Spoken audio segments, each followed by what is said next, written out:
Maligayang pagbabalik mga kasolid at titindi ng bakbakan na ginanap dito sa Cebu mga kasolid. Miel Fajardo kontra dito kay Gabonidas ang main event ng kanilang laban.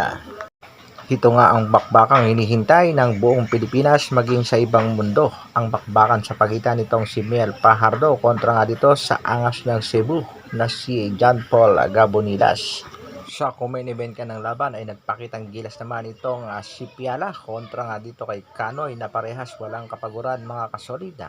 Makikita natin itong laban na ito, walang humpay na suntukan, kahit tinatamaan ay sugod pa rin ang sugod itong si Kanoy. Pagdating naman sa main event mga kasolid, isa ring napakagandang bakbakan ang laban sa pagitan nitong si Abne at itong si Paradero na kung saan ang kanilang bakbakan ay napaka-crucial nga mga kasolid dahil split decision nga naging hatol.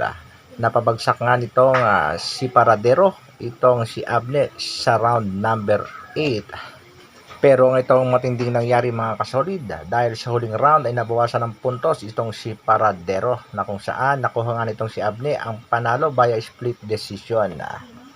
At sa main event naman mga kasolid, first round pa lang, seconds pa lang, bagsak na agad ang angas ng Cebu. Hindi umubra dito kay Miel Fajardo. Ang tindi talaga nitong si Miel Fajardo mga kasolid. Kaya dito na lang muna mga kasolid. Maraming salamat sa panonood at patuloy na pagsuporta at panonood.